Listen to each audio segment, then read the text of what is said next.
Thank you. At this point, it is the honor of the chair to recognize for his preliminary statements from our Honorable Secretary of Agriculture, Secretary Kiko Lauren. You recognize, sir. Thank you, Mr. Chair. Okay yung Tagalog mo. Mas maganda. Sa mga miyembro ng Murang Pagkain Super Committee ng House of Representatives, magandang umaga po. Tanggapin ko ang tungkulin bilang kalihim ng Department of Agriculture mula kay Pangulong Ferdinand Bongbong Marcos Jr.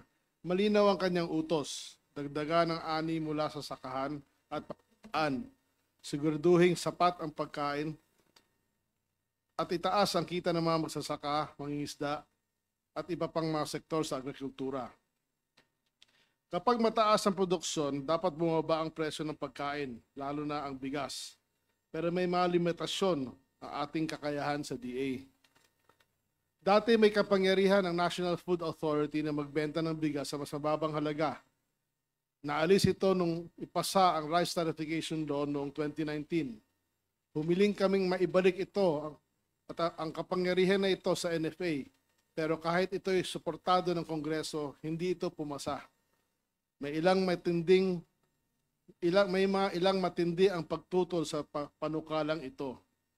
Dahil dito, nawala na sa amin ang misyon ng pag-stabilize ng presyo ng bigas at mais at iba pang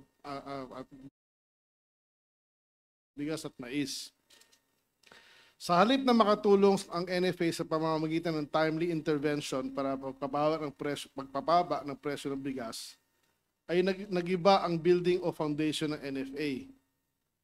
Instead sana na baguhin lang ang administrasyon kung may palpak man na o meron mang korupsyon na nakita at i-modify ang policies, ang nangyari ay nagiba ang building and foundation ng NFA. Nawala ang kapangyarihan ng NFA na mag-intervene sa merkado tulad ng dati.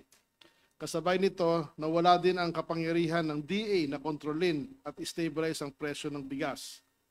Kung may babalik sana ang kapangyarihan nito ng NFA at authority ng DA at with the authority ng DA Secretary, mas magiging epektibo ang DA sa pagsupil sa pang-aabuso ng mga rice traders at mas maiimpluwensyahan natin ang presyo ng bigas.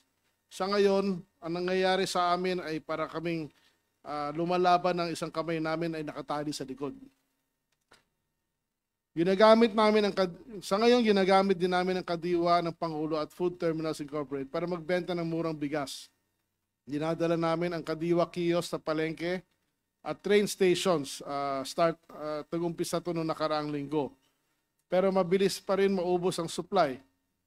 Pinakikita nito na ang kailangan ng mas malakas na intervention para tulungan ang karaniwang mamimili. Sa ilalim ng Rice for All program, nagbebenta kami ng well-milled rice sa halagang 40 pesos kada kilo.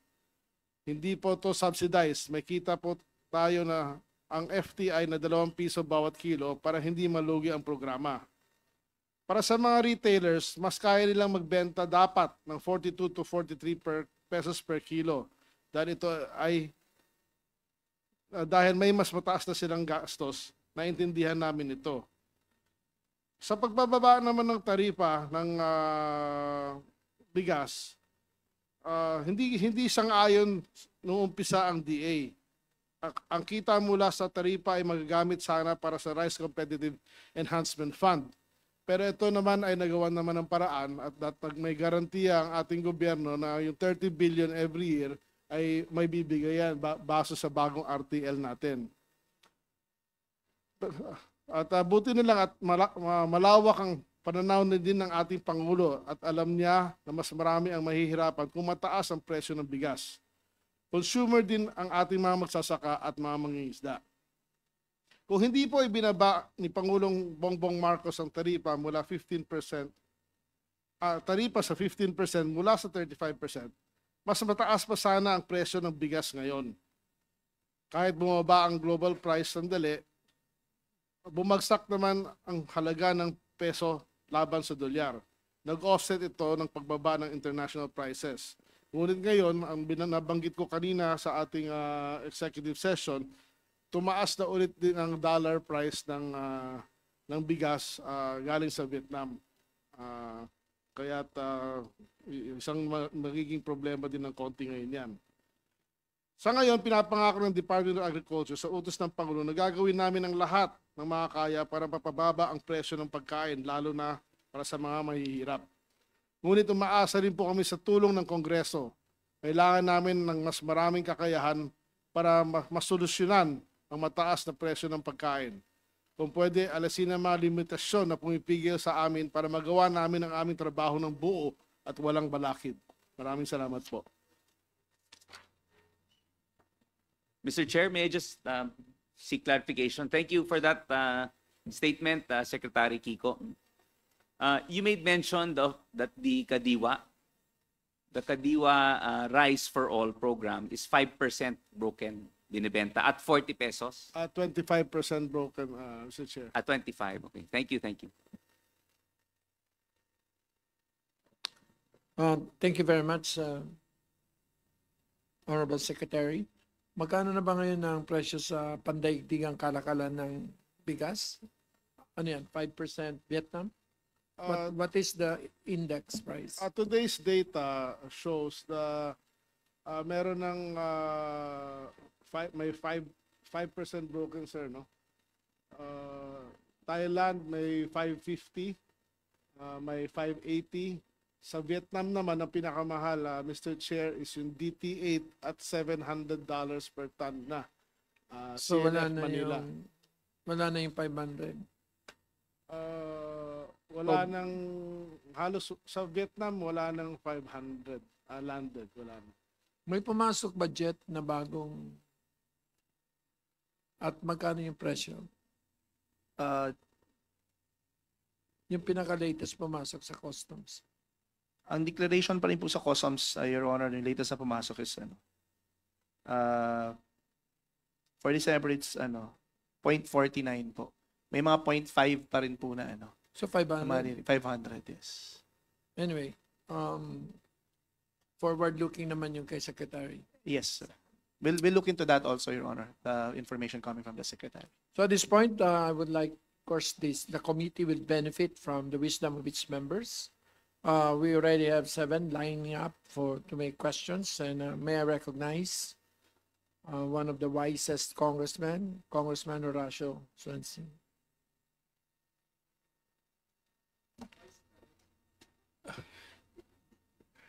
Thank you, Mr. Chair. I would like to direct my question to the Honorable Secretary Laurel.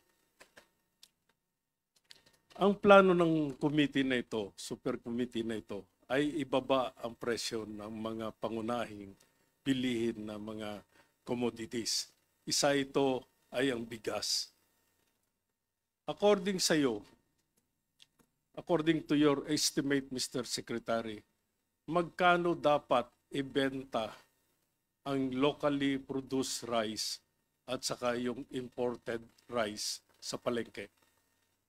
Ang problema na just to answer, Mr. Chair, ang locally purchased price natin sa ngayon, ang average price is ng palay for 2024 is 27.45 pesos. So sa 27.45 pesos na average price ng palay, ang presyo ho niyan at 25% broken ay dapat sa retail should be maximum 48.57 pesos per kilo. Yung sa imported rice, Mr. Yung sa Secretary. imported naman, Mr. Chair, at the price of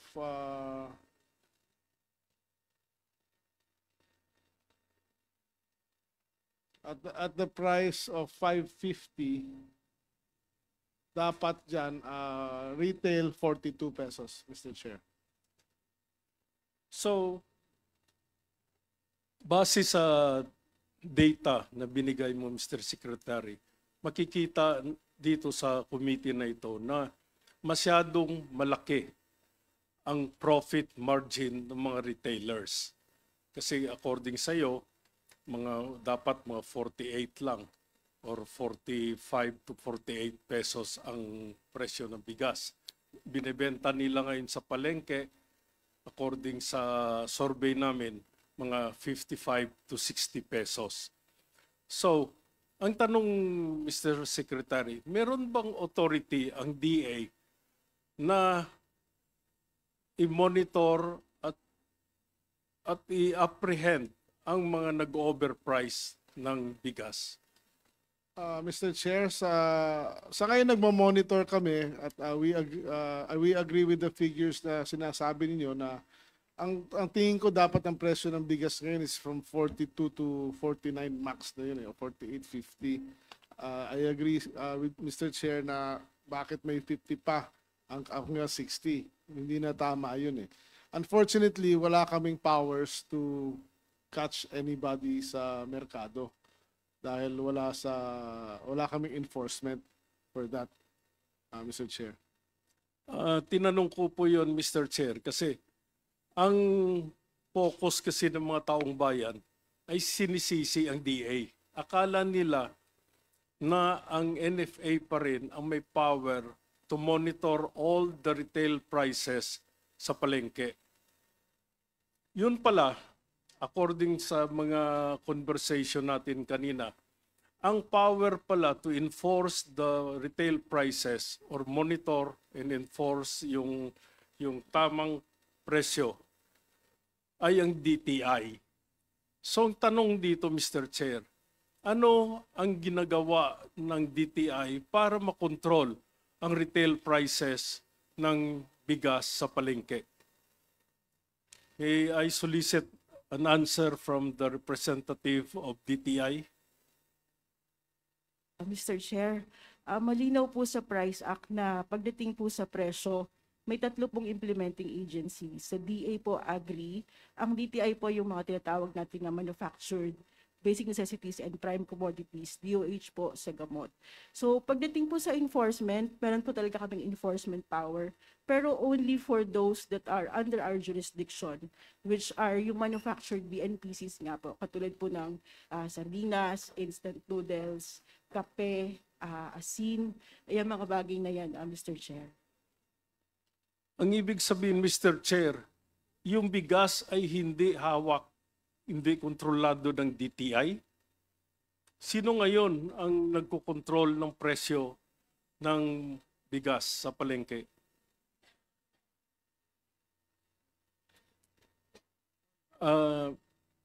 Mr. Secretary.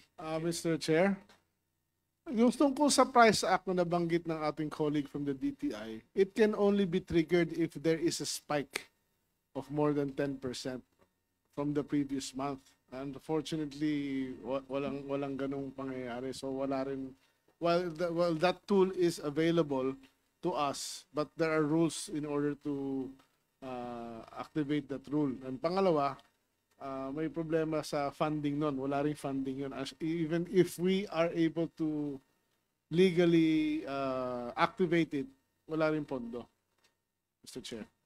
Nabanggit mo kanina, Mr. Secretary, na upon the implementation of the RTL in 2019, nawalan ng power ang NFA. Sa tingin mo, kailangan ba natin ayusin o ibalik ang dating power ng NFA para sa procurement at sa pag-control ng mga presyo ng bigas sa palengke? Mr. Chair, I believe if we want to control the situation,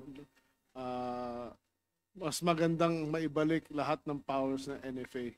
It just has to be managed properly by honest people, Mr. Chair. So, ibig sabihin, nirerekomenda mo dito sa Super Committee, Mr. Secretary, na pag-aralan namin kung paano natin i-enhance ang power ng NFA kagaya ng dati. Yes, Mr. Chair. I think that is the most important and that will solve, assuming meron tayong final formula at meron kayong bagong batas na ilalabas tungkol dyan, that will solve the problems moving forward for many years, Mr. Chair. Pupunta ako sa sources ng palay dito sa Pilipinas. Sa supply ng palay, Mr. Secretary, ilan ang locally produced na palay at saka imported na rice? More or less, Mr. Chair. Alam ko yung sa rice. Ano.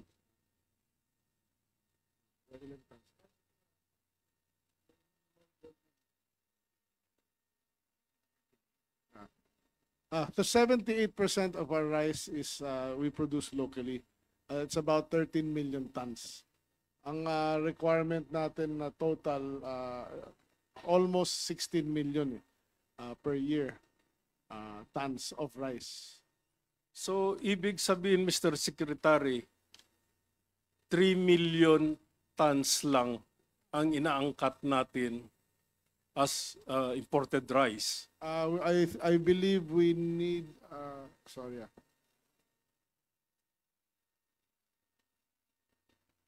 Sorry, Mr. Chair, calculator lang. We need 3.8 million tons per year. So, i-round off natin, Mr. Chair. So, around 4 million tons ang kailangan natin iangkat every year. Plus buffer stock, Mr. Chair. So, 10% more, 4.5 to 4.70 ang kailangan natin, Mr. Chair. Palagi nila sinisisi ang smuggling as the source ng isa sa mga problema sa bigas.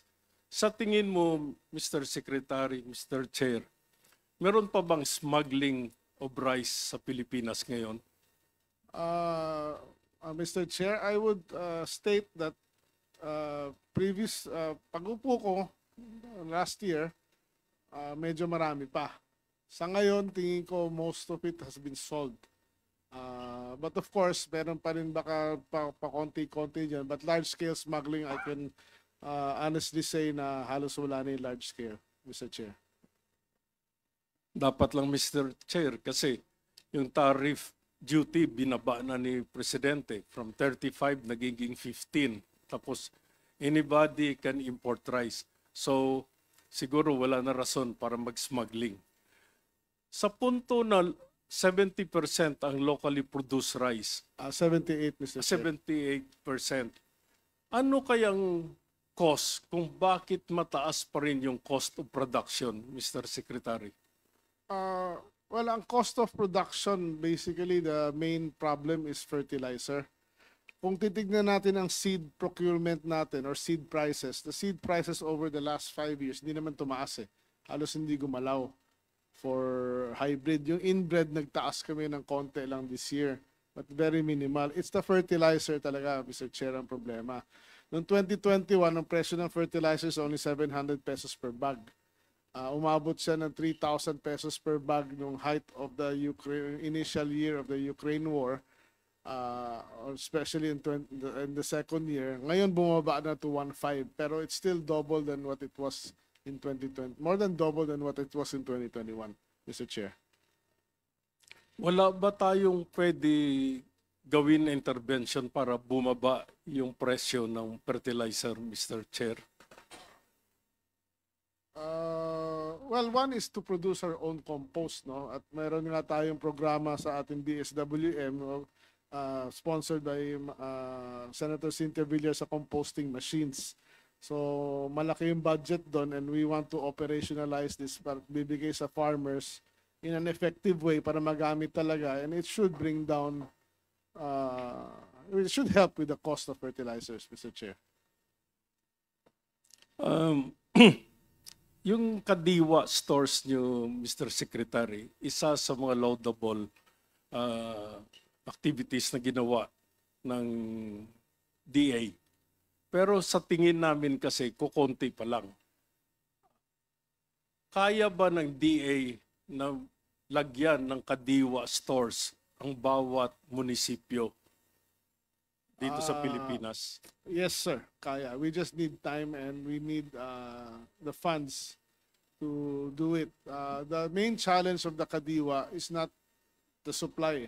We have enough supply of rice, local and imported. The main challenge is the logistics cost, and ang main challenge. But meron nang binigay si Pangulo sa amin na 5 billion pesos, for 1.5 of which 1.5 billion pesos will be used for the P29 in 29 peso rice for the disadvantaged.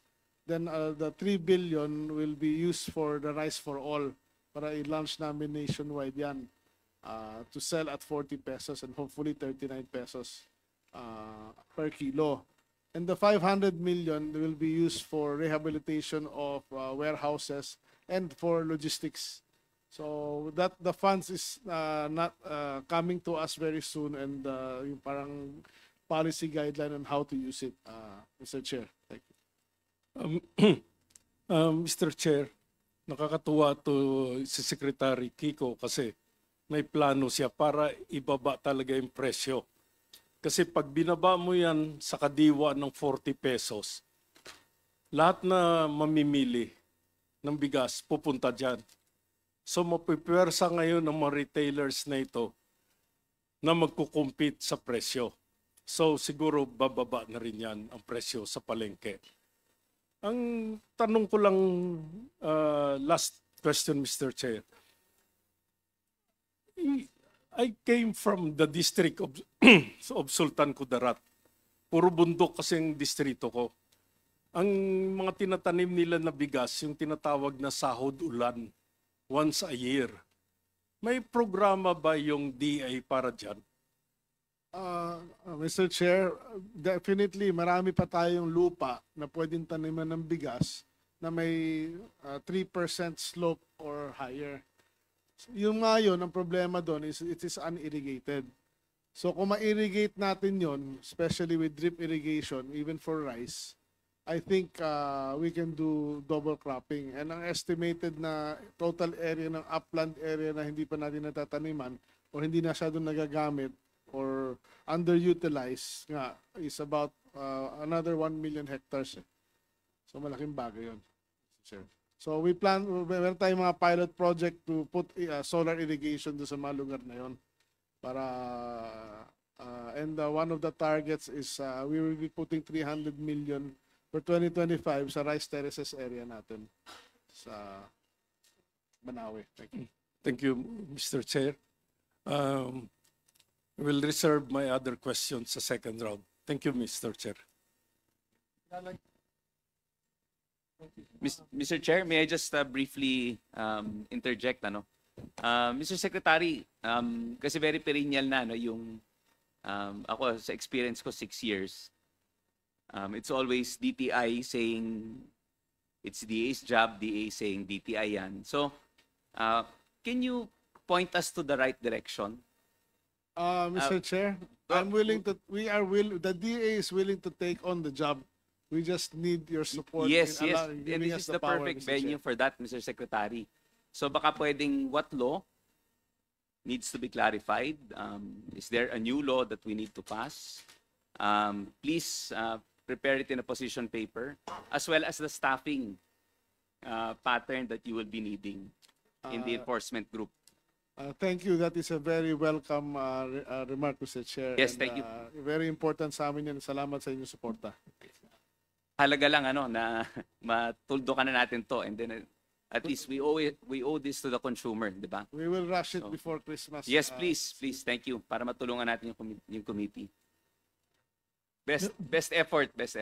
Thank you very much, Mr. Yes. Chair. Thank you, Secretary King.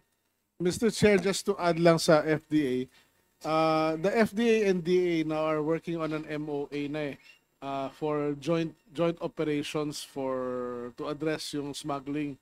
We have drafted already the document and is final, baka by January meron na kaming agreement, just to update you, Mr. That's Chair. good news because gluta and glutinous are of similar sound. So May I now call on Congressman Briones? Much delayed already. Ayan, thank you, Mr. Chair. Good morning. Sinabi ni Good morning, Mr. Secretary Kiko Lauren. Sinabi ni Secretary, dapat ang presyo ng bigas 40 to 48. Pero ang actual nangyayari sa retail, between 50 to 65 pa rin ang marami. So, ang may sasuggest ko lang, ang aking suggestion, Mr. Secretary, ito based sa previous meeting namin, dahil sinasabi ninyo, tsaka ng DTI, na wala kayong enforcement power, paano nyo mapipigil yung pagtaas ng presyo. So, siguro naman pwede sa inyo ang ng DTI at DA ang monitoring para makita nyo kung sobra ba yung presyo. Katulad ngayon, Secretary, alam nyo ang presyo dapat 40 to 48. Nakikita natin 50 to 65. So at least kung napansin yung ganyan, ang sinasuggest ko, Mr. Secretary, siguro pwede nating mitingin yung lahat ng sa local producers ay yung ating mga farmers, millers, traders, and retailers. Then, malalaman natin yung sinasabi natin na farm gate price, ano bang dapat, ano bang kuha ng millers, ano bang dapat kitain ng millers and traders, and then ano bang dapat na presyo ibenta ng ating mga retailers sa local rice natin. And then, maglagay tayo ng suggested retail price. Para sa lahat ng palengke, at least, malalaman ng tao, o kayo mismo, ba't mataas ang binebenta mo? Compare sa computation, na ito ang dapat na suggested retail price. And then, pag may nakita tayong mataas magbenta, pwede nating balikan. Sino ang sasamantala, ika nga, or nagbebenta ng mataas? At least, na-monitor natin, pwede nating sabihin ngayon, kasi pwede rito hoarding or profiteering. Papasok ito doon sa Anti-Agricultural Economic Sabotage Act natin. Sa ngayon, parang walang enforcement group eh. Pero Mr. Secretary, alam ko na ikaw ay isa sa member ng National Council under the Office of the President. Itong bagong batas na ito, pwede siguro ma-spearhead or ma-suggest mo na immediately i-convene itong council na ito and then magkaroon ng enforcement group. Pag nakita natin na sobra sa retail price, ang retail price sobra sa SRP, and then nalaman natin na meron nagsasamantala, pwede nating pasa sa enforcement group nitong ating bagong batas na Anti-Agricultural Economic Sabotage Act. Ito pagdating sa local. Pwede ba yon, Mr. Secretary? Mr. Chair, pag-aaralan natin mabuti, but of course, I think the suggestion to meet yung mga lahat, we've actually started meeting with the different sectors already and identifying the whole supply chain, which actually updating na lang, na-meet na natin sila earlier this year. Unfortunately nga, nag-meeting kami with the retailers about 4 weeks ago. Nung nag-usap, pumayag sila ng they will make 43 pesos yata available. Nung unang linggo, okay. Second week, nawala na naman. Parang wala, hindi maayos, hindi usapan lalaki nangyari. So I really would go for direct intervention talaga eh. Para kung kailangan silang saktan para makinig. Ayun, Something like that. tama ka dyan at magagamit natin, Secretary, yung enforcement group nitong Economic Sabotage Council.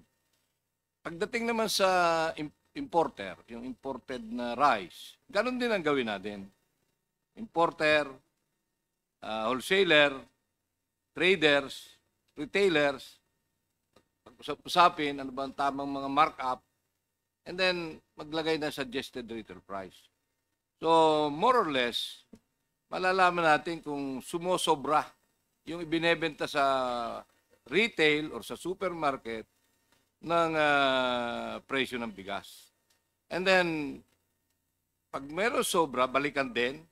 And then, pag na-identify na meron nagsasamantala, papasok uli yan doon sa pwede ang hoarding, cartel, profiteering, and then ipasa sa enforcement group, Mr. Secretary. Pwede rin kaya yan sa imported na I think yung, Mr. Chair, I think the suggestion of Kong Briones should apply to all, no, from retailer, trader, and importer.